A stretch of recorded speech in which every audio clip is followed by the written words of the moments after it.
Alright guys, update tayo sa Sampaguita Girl dito sa mall dito sa Mandaluyong Police. Alright, intro muna tayo dito kay Rob Trip.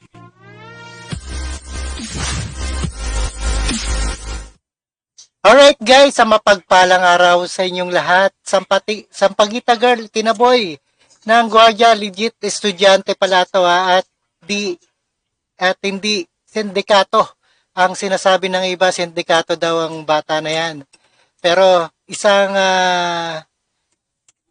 isang estudyante talaga sa private school at hindi miyembro ng sindikato si Sampaguita Girl na tinaboy ng security guard sa harap ng isang mall sa Mandaluyong. Alright, ayon sa Mandaluyong Chief Police, Police Colonel Mary Grace Madayag at totoong estudyante ang Sampaguita Girl na nag-aaral sa isang pribadong eskwelahan sa Maynila. Panoorin po natin ang buong detalye guys. Let's get it on. Kagabi po, na-locate namin at na-identify po yung bata. No? Pero i-clarify lang po namin na hindi na po siya minor. At siya po ay isang 18 years old na babae at kasalukuyan po. Lehitimo po. Lehitimong isang honor student, isang pinag-aaral yan sa exclusive school. Estudyante sa isang private school. At napuntahan isang scholar tong si Sampaguita Girl. nga po namin sa bahay nila doon sa Quezon City at talagang yung pagbebenta po ng Sampaguita, ayun po ang ikinabubuhay ng pamilya. Pinasinungalingan ng Mandaluyong Police ang mga lumalabas sa social media na miyembro umano ng sindikato si Sampaguita Girl. Ayon kay Mandaluyong Chief of Police, Police Colonel Mary Grace Madayag, totoong estudyante ang babae. Subalit lumang uniforme ang suot nito ng araw na itaboy siya ng gwardya ng isang mall sa Mandaluyong City.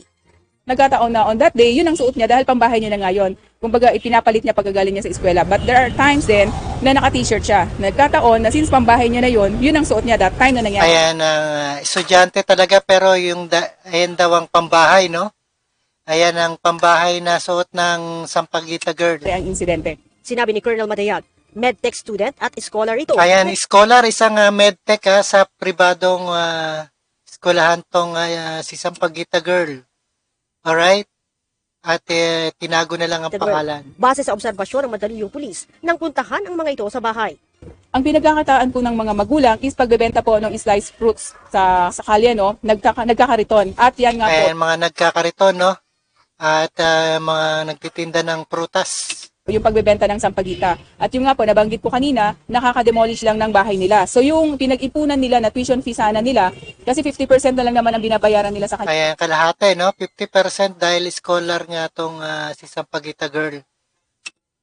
Kaya malaki ang diskwento. At pagtitinda ng Sampaguita. Bahay, no? I think 4x4 lang yung bahay na binili nila para meron silang matira.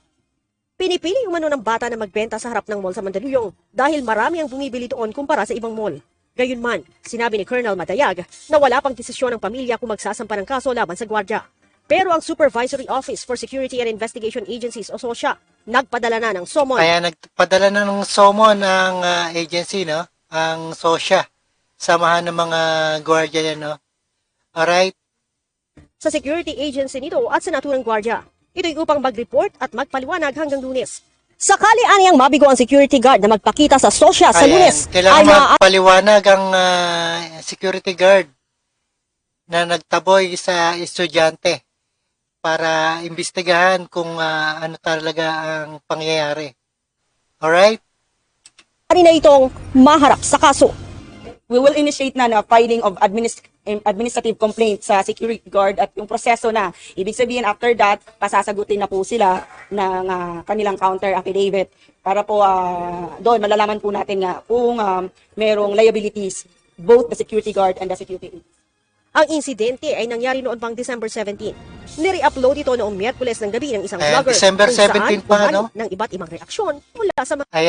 Buti na lang iba talaga yung vlogger, no? At least na ipapalabas ang tunay na nangyari. Kung hindi ginawa ng vlogger to, di wala na, no? Thank you na. Netizens.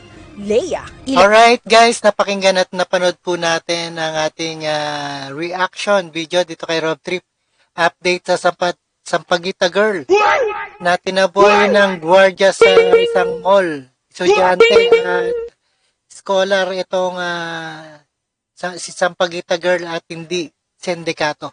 Alright, don't forget to subscribe, Rob Trip, and peace out.